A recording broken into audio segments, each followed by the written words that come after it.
What's going on, everybody? My name is Jim Games and I react to videos on the internet. In today's video, I will be reacting to how the German schools teach World War II to their students. So being an American myself and going through a public education system when I was younger, I remember first learning about World War II and Hitler and Nazis and what that whole thing was.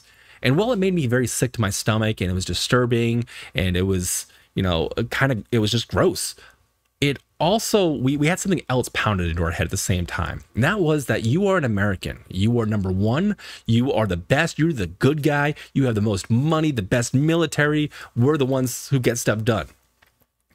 Now, I realize this is kind of ridiculous. There's a lot of great nations out there, but this is just kind of pounded into our heads when we're younger. And it's probably the reason why Americans are the way that they are. Sorry about that, but I'm assuming that's what it is. I would imagine that the people of Germany, learning about this for the very first time in school, sitting down, going to their next class, and just sitting in their desk and learning about the atrocities that their people did no more than less than 100 years ago, that their family might still be linked to it, their bloodlines might still be linked to some horrible atrocities. I would imagine that would be a very different experience. The tone must be completely different.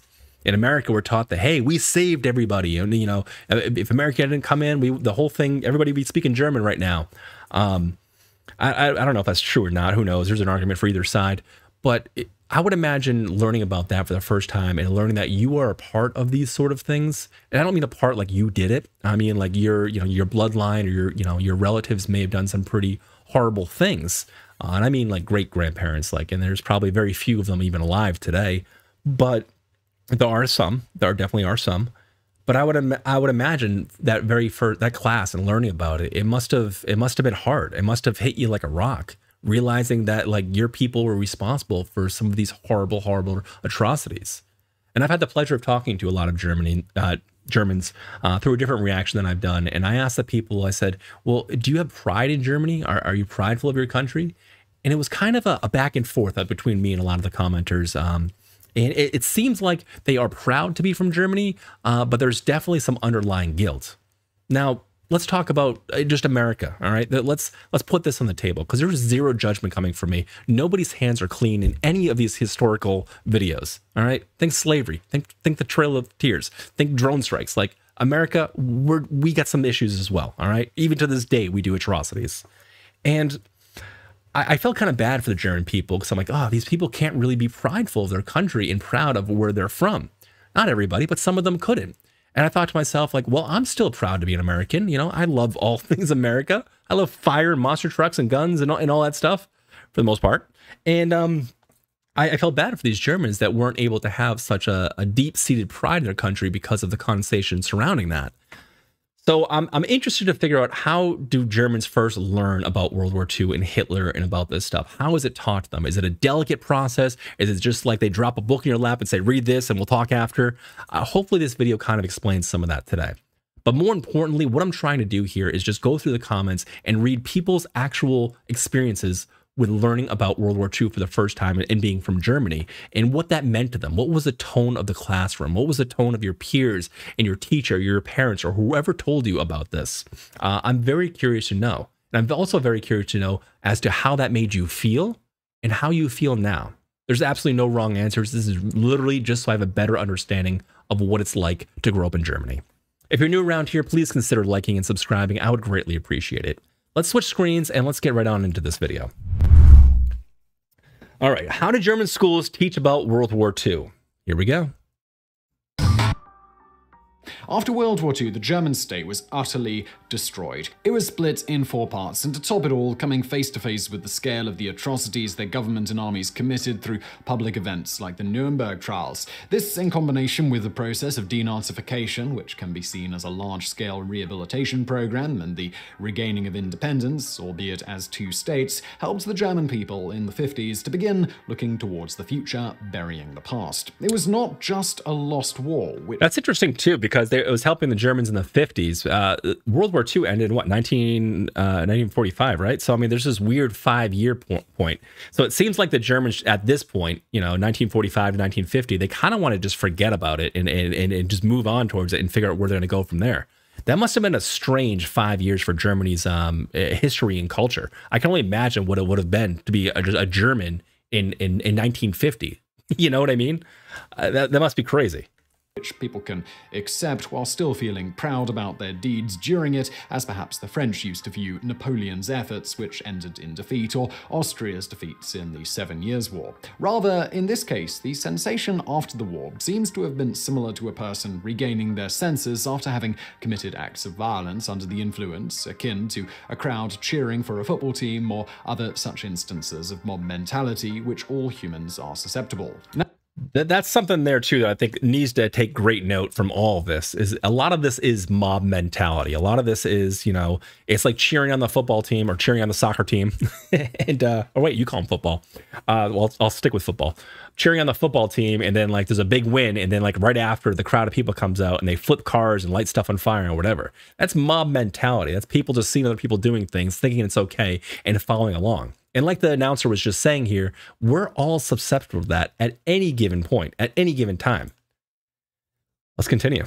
Naturally, given all the revelations after the war and the atrocities committed, the Germans collectively wanted nothing more than to forget and focus on new goals. First, the economy, which led to the German economic miracle, and then on the foundation of the European Union, of which in the coming decades it would arguably become the leading country. But what about the history books in school? After all, typical after any conflict, whether a given side is the winner or the loser, the history taught in schools tends to be colored to favor one's own people. This, however, could not happen in Germany. The reasons for this were varied, from making sure something like that couldn't happen again, and of course the scale of the atrocities on a global level and the small time gap that separates us from those events and how well documented those events are. This brings us to the broad strokes of how this particular conflict was and is taught in German schools. We should point out here that in Germany the education system is regulated not by the federal government but independently in each of the 16 states that constitute the German Federal Republic, or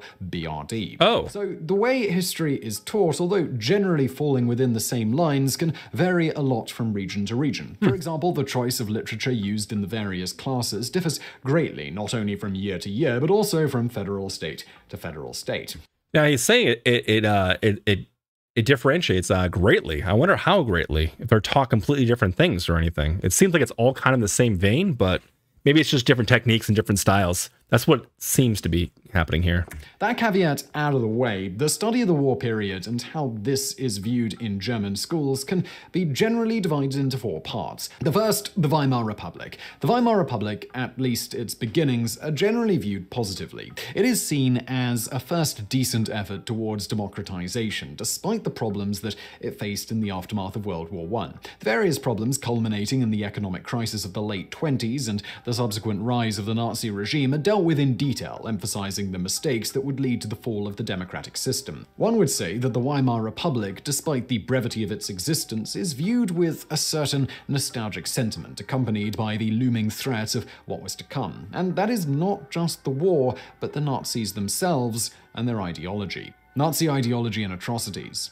Head-on, the students are confronted with the crushing effects of totalitarian regimes, radical ideologies, and where these can lead. In addition to photo and video documentaries, most schools organize mandatory school trips to Holocaust memorials, usually former concentration camps. Oh my God, I didn't even think about the field trips. Oh my God. How did I not think of that? Okay, well, in America, we have field trips too. We have school trips, and they take us to like a museum of science or something like that. Or they take us to like this little village where everybody's speaking in colonial times, and it's like stepping into the past. Like that's an average American field trip. We might go to some sort of sporting event. That's usually what we do. But wow, I didn't even think about that. You guys could actually just go to concentration camps and experience actually being there and seeing whatever walls are left. You can actually walk up and touch something. Oh my God, that's gonna be hard. If you've been on any one of these field trips where you've gone to a Holocaust museum, or even crazier, like an actual concentration camp, and actually stood there and felt of it, does the weight just feel different? Does it just feel, it's gotta, I would imagine that's gonna be like the most depressing school field trip ever. Wow, I didn't even think about the field trip thing. But if you've been on one, I'd love to know like what that was like, whether you enjoyed it, whether you thought you learned from it, or whether it was just a big bummer. I mean, I guess it depends on how old you are. But wow, that's crazy. This does not only apply to history class. Students are also introduced to the works of literature tackling the issue of Nazism and ethnic hate in Europe at the time. This can include, but is not limited to, authors such as Bertolt Brecht and Thomas Mann. Additionally, Jewish voices are amplified in terms of Jewish poetry, reports from survivors, and historical documentaries focusing on the long-term consequences of hate and violence. Some of the literature choices indicate that the schools try to emphasize the aspects of humanity and also the problem of group mentality and prejudice, as seen in works such as the post-war play Andorra by Max Frisch and more recent works such as The Boy in the Striped Pajamas from 2006 by John Boyne and The Reader by Bernhard Schlink. They also look at the diaries of Anne Frank. Excerpts of pro-Nazi texts are also studied once the students are deemed mature enough to handle this. In this vein, excerpts from Mein Kampf are tackled in advanced history class, stressing the contradictions within the text, what contemporary citizens might have identified with, and the lack of morality therein.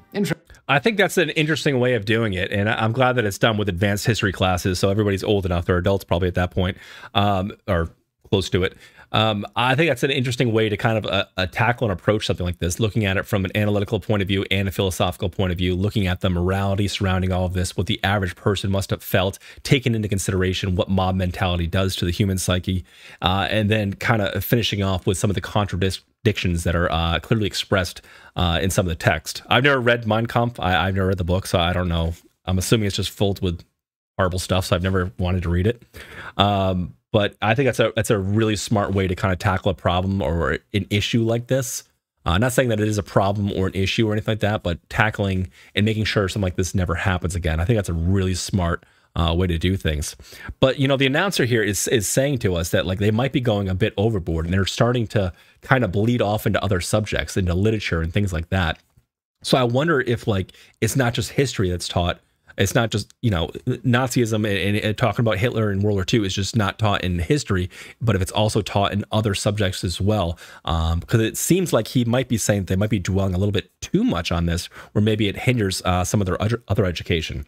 I don't know. I could be completely wrong on this. Let me know if that's right or wrong in the comments if you can. Interestingly, as if to complement Nazi ideology with a similar type of prejudice, the other major topic focused on intensely is that of slavery, racism, and segregation in America. The war itself. Remarkably, the details of the fields of war are often underplayed in German schools. A possible reason for this is that showing maps of expanding German territory during the first 2 years of the war and discussing their winning battles might cause encouragement of nationalistic pride, which seems counterproductive to many given the points that educators are. So that is a major difference between us and the Germans is, you know, like we are shown battles. We're shown like, you know, these crazy battles and then how much ground we've covered and what we've taken back and what we've done. And it's all, again, in this raw mentality. We can take over anything. We can have anything we want. Not that we would ever take over anything or whatever, because we don't tend to do that as Americans. We just tend to steal stuff. But it's crazy to me that maybe this isn't emphasized to maybe the younger students, how much the Nazi Party was actually able to accomplish, how much they were actually able to take over, how quickly this all happened and everything. And it's strange to me that they don't show this aspect of it, but I guess I can kind of understand that, where they don't want to kind of inspire somebody to try and do something like this again. But I almost feel sad because like when I look back at like American battles and like, you know, create like storming the beaches and D-Day and stuff like that, like those are the men that everybody here looks at as like the top of the tier of heroes. And those are the battles that we went over and we won. We took that beach back. We did, you know, we did so much, and we can celebrate those battles even though there's so much loss of life because we're on the right side of history. I mean, not saying that the Nazis would have been the right side of history if they have won, but I'm just saying, like, as Americans, we're able to have pride in some of these battles that we did fight and win. And I feel bad that maybe Germans they're not able to do that. They're trying to teach. Furthermore, the discussion of the details of each battle that Rommel won or lost in Africa, or the supply problems on the Eastern Front, are not vital to the analysis of the atrocities of the Nazi regime. Another more practical aspect is that already much time has been allocated to the subject of war anyway, so they cut down on the actual battles. Of course, one downside of de-emphasizing this is many German students are never really made aware of many specific military events and conquests. Oh, really? Most emphasis emphasis in school is put on the internal development, theoretical or philosophical aspects, and of course on the ideology and practice of ethnic cleansing and the ruthlessness to other groups of people seen as ethnic, cultural, or political outcasts, such as Jews, homosexuals, communists, etc., the result is that the military developments of war are understated, as alluded to. The result is that, shockingly, many German students are actually surprised to learn things like that Germans invaded places like modern Ukraine, modern Serbia, and Greece. Wow. Okay, so there are some... Okay, so then, yeah, I was right. I was definitely understand what this guy was saying. So there's some parts that are kind of skipped over because they don't want to inspire people to go and do something like that again. Man, this is such a touchy subject. It's so hard to, like, figure out where you stand on the subject because, I mean, obviously I'm against Nazism, you know, but like at the same time, like I'm pro-German at this point because I know that the Germans now don't have anything to do with that. It's just it's part of their past and it's a dirty part, and just like we have a dirty part of our past. I can't help but almost feel for the Germans. I know this is not the video to be feeling for the Germans probably, but I do. I can't help but feel for the current Germans right now, and not being able to express their pride in their country, or learn about certain things and be prideful of battles that they may have won because of the horrific nature behind the idea of it. In contrast to these broader war strokes, resistance against the Nazi regime within Germany is heralded as an example of heroism and bravery, one such example being the siblings Sophie and Hans Scholl, members of the resistance group the White Rose. Such examples allow German students to find figures from the wartime with whom they can identify with. On this note, not every regular German who lived in the 1930s and 40s is painted as a terrible person. After all, when dealing with such a large group, as in any populace, there are plenty of good people and a percentage of bad. That said, given all that happened, a large emphasis is put on even most of the good people being complicit in the atrocities by looking away and not doing anything to stop it. Defeat and post-war. That's cool too. So you guys are teaching about that, the people that are just kind of like bystanders that don't get ruffled up, don't get involved or whatever, and basically just kind of step out of the way and let these sort of things happen. From what I'm learning from these videos, it sounds like it's very thorough, the teachings that are taught in Germany, not only from like a factual point of view, but also from a philosophical point of view. And I wasn't expecting that. That's pretty wild. It's pretty wild, man. Major destructions in Germany and the high cost of human lives during the war is not attributed to the Allies, but rather to the Nazi regime itself, which is being viewed as the perpetrator in starting an unnecessary war in the first place. Furthermore, most of the destruction on German soil was inflicted in the last year of the war. The obstinacy of not surrendering, even as it was clear that the outcome of the war would be negative, is seen as proof of the minimal care the Nazis expressed toward their own people. The suicide of members of the party, such as Himmler and Hitler himself, is seen as an act of cowardice on their part. Thus, rather unique in history, the opposing forces who were victorious are not generally seen in a negative light by those they defeated. Far from it. On that note, the occupation of the German cities by the Allied army is characterized as liberation. This is despite, of course, the fact that the Allied soldiers at the time didn't seemingly view the race to Berlin as a race to free Berlin. The choice of words, however, comes with the emphasis that by losing the war, the German people were freed from Nazism. An interesting example comes from alternative history broadcasts that contemplate a world after supposed German victory. These paint a horrific dystopia in which the Germans, as well as the occupied people, would be suppressed by a ruthless Nazi regime. The 8th of May is therefore known as the Day of Liberation. Making parallels to the way the European Renaissance supposedly liberated the medieval people, the liberation as well as the denazification process led to an internal catharsis among Germans concerning Nazism. Reflecting all of this in popular German cinema, German war films, especially in the last few decades, tend to deal with the subject with honesty, showing the gradual shift to madness caused by hollow mass delusions, often in a tone more fatalistic than heroic. Therefore, they can be much deeper than a typical war movie, and if you're up for that, you might enjoy work such as the Generation War miniseries. There's also the movie The Fall, perhaps mostly known... I've heard of this Generation War movie, or miniseries rather. I gotta check that out. That looks pretty good. thanks to the most memeified Hitler scene ever. Of course, one major Really? issue of all this and the way it's taught in schools and extreme emphasis placed on this period of history is the subject of imposed collective responsibility on modern Germans, even if just implied or felt rather than ever explicitly stated. At first glance, it is good to study these events in great detail to make sure they don't happen again. However, an issue for Germans, of course, is the sense of collective responsibility, despite no student today or their parents or even potentially their grandparents having anything to do with any of that. How much weight does the idea of original sin have? That's the thing. That is the question right there. You know, I think of America and I think of slavery, and I don't, like, obviously I feel bad that it happened, and I think, you know, there are obviously some lingering effects of racism here in America today. Absolutely, 100%. But do I have personal guilt or white guilt myself? No, I don't. I really don't, because I'm not racist towards anybody. And I didn't do any of that stuff. But I know people that are. I know people that are seriously tied into it, and they like literally have white guilt, and it's kind of an issue for them. But for me, it's not. For me, because I know that I never enslaved anybody. I've never, you know, I'm not racist towards anybody. Like, I'm cool with everybody. But this is a little bit, you know, this was only a couple years ago, not a couple, but it was just like 70 years ago. This is like still in the recent past. And I feel like they have like he's saying, they have a responsibility to really teach their people about what happened in the past to make sure it doesn't happen again. But the consequence of that is having this lingering sense of guilt. I don't know if you do. If you're German and you're watching this video and you still have a lingering sense of guilt, I've heard it both ways. I've heard from some people say that they don't. They're like, I had nothing to do with that. But from more people, I heard that there was this like kind of like fuzz of guilt around people at all times, and there was no real pride of country really showing anywhere. Like, you don't see flags flying in the streets and stuff like that, even though it has nothing to do with the Nazi Party. It's kind of crazy to me. It's crazy.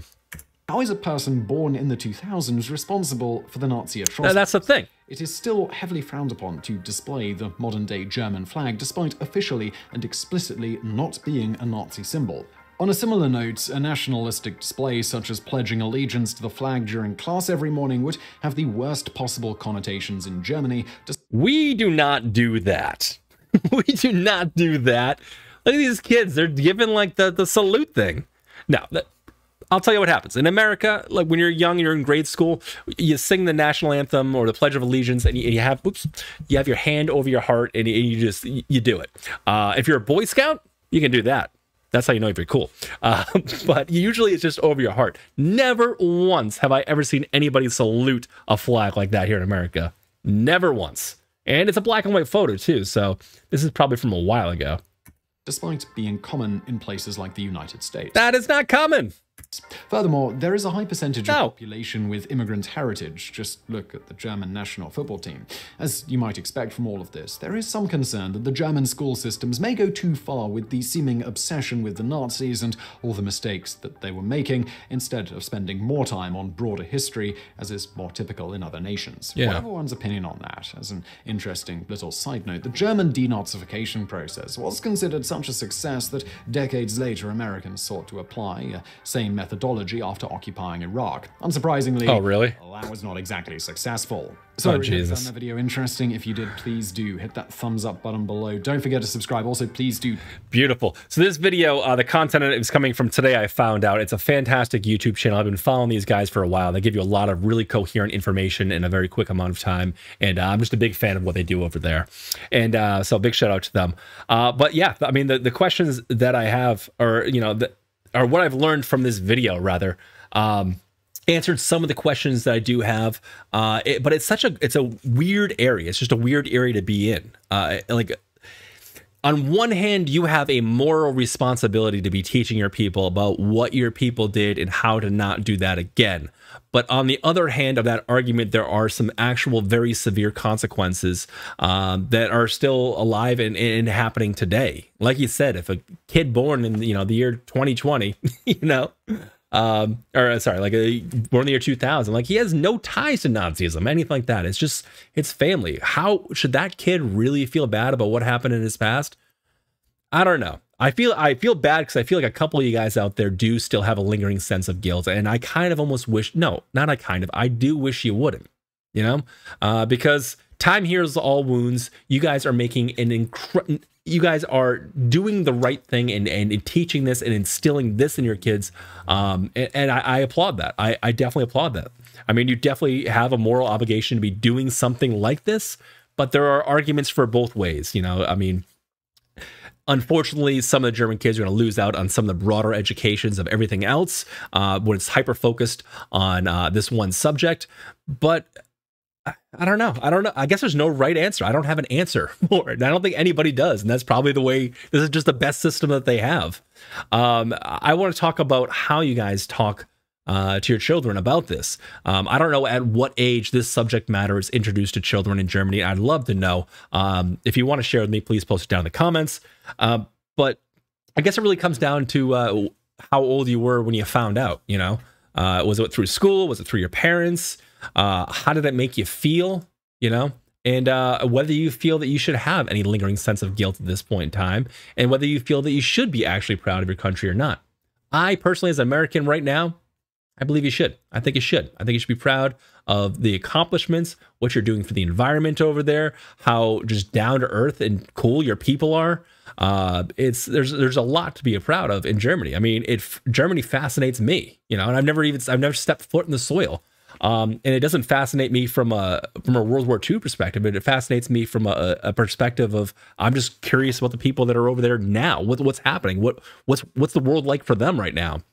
So this has been interesting. This has been a heavy reaction, absolutely, for sure. It's a little bit different than what I normally do. I like to try and keep things a little lighthearted, kind of fun. But this was, I could feel it in the air. I could just feel it in the air as I was sitting down to do this reaction, that I knew that this wasn't going to be, I don't know, like a super positive reaction, because there's no happy ending for anybody, really. You know, I mean, these things happened. Millions of people died. And now the lingering effects of that are still being seen all over the world today. Luckily, we don't really have to deal with Hitler. So that's the only plus side of things.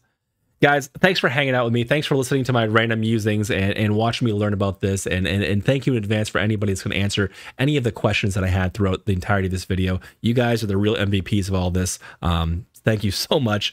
If you're new around here, consider liking and subscribing. If you had fun with me today, not fun, I guess this isn't fun. If you enjoyed your time with me, I don't know, just consider liking and subscribing if you want to hang out more, I guess. I don't know. I don't know how to end this video. This video is so heavy. I don't even know how to end this video, and I'm not going to edit any of this out. It's just one take. Guys, have a great night. I'm going to see you on the next video. Bye.